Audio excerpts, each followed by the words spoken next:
China has just become the world's biggest car exporter. With a fast-expanding electric vehicle industry, the country is overtaking traditional auto powers in the global market share. But not all people go gently with that new reality. Raise our concerns about China's imbalances and overcapacity. Therefore, I have encouraged the Chinese government to address these structural overcapacities. Overcapacity. This word has been the latest focus of China anxiety. China's overcapacity. Washington claims that China has been flooding the global market with heavily subsidized clean energy products like EVs amid sagging domestic demand. And that the United States will not accept its industries being decimated by artificially cheap imports from China. But is that really the case? Today, we're going to examine this overcapacity story with facts and see the real issue behind this latest friction point between the world's two biggest economies. First, we need to do a deep dive into some of the key arguments behind the alleged spillover caused by China's grain products. Now we see excess capacity building in new industries like solar, EVs, and lithium-ion batteries. Has China sold too many EVs overseas? This is China's total EV sales for 2023, and this is how many of them sold overseas.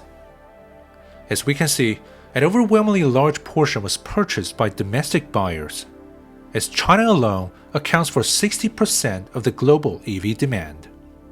To put in perspective, 3/4 of German cars and around half of Japanese cars were shipped to the overseas market over the same time span. If anything, China has been inflicted with overcapacity from abroad, not inflicting it on others. And when the global market is flooded by artificially cheap Chinese products, Are Chinese EVs really artificially cheap?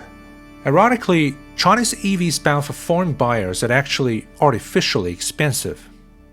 That's right. Their prices in the foreign market are sometimes twice as high as the same models at home, partly because they had to tune it down involuntarily for their local counterparts, in order not to appear aggressive or invite unwanted attentions. Take BYD as an example, which is now China's and the world's biggest EV maker. Its latest generation of Auto 3 hovers around 40,000 euros in Europe. The pricing is in the same league as the likes of Volkswagen's and Tesla's models.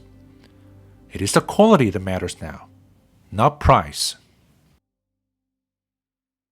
we think China is massively subsidizing investment in a set of industries.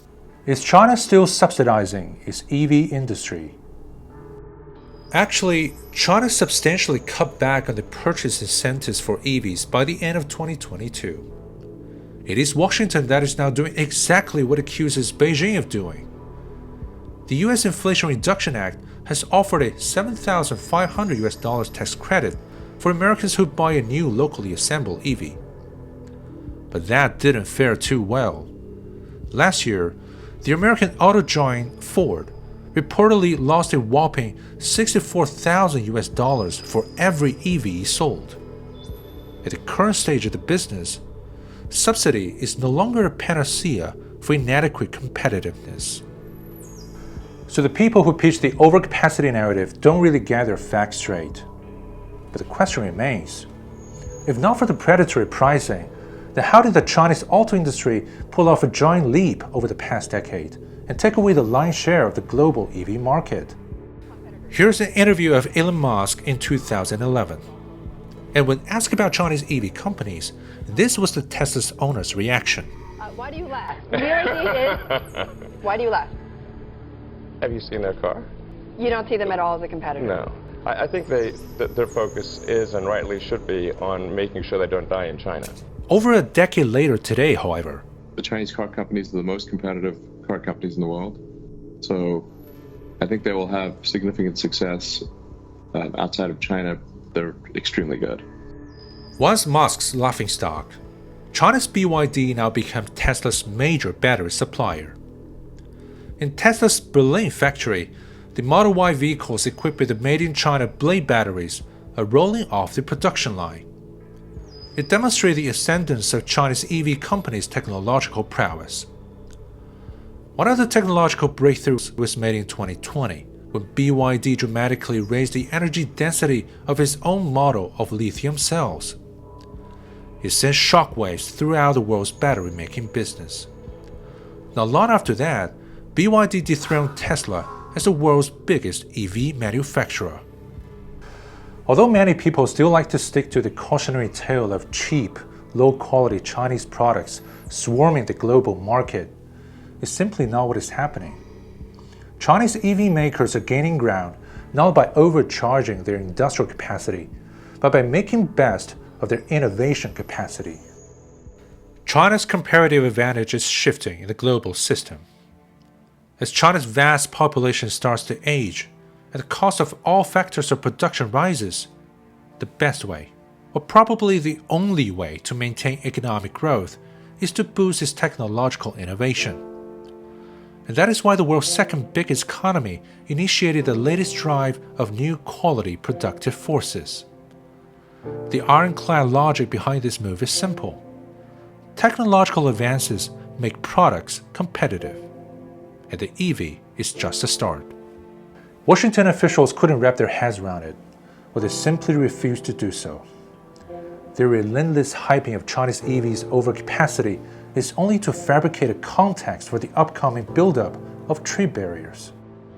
Only a month after Mrs. Yellen propagated this theory during her China tour, a 100% tariff on electric vehicles made in China. People say, wow. Sanctions and tariffs have almost been Washington's go-to response to anything Chinese lately. But sadly, it is not likely to pan out this time, especially in areas where China maintains the technological edge. Ever since 2011, Washington imposed 3 rounds of anti-dumping tariffs on Chinese solar panels, but each time less effective than the last. Because China had already become a world leader in the photovoltaic technology. Today's story about EVs just sounds all too familiar. China's EV industry is booming, not because it develops its own products with its door closed, but because the country goes against the protectionist instinct that now bewitches Washington. Beijing gave the green light to Tesla's Shanghai Gigafactory with unprecedented concessions on land procurement and foreign capital's shareholding ratio. As it turned out, the introduction of the world's top EV maker helped incentivize China's domestic innovation in the sector and precipitate the building of a wholesale supply chain. The cooperation worked so well that out of the entire Chinese EV exports, which Mrs. Yellen described as excess capacity, Tesla models made in Shanghai took up 20%. The made-up story about China's overcapacity won't go very far, neither will the tariff frenzy that comes after. Shut the door to the world's most competitive EV technologies and products, it will only be harder for American companies to close the gap. It is a fair game now, and intuitive to build a small yard and high fence is not likely to change this fact.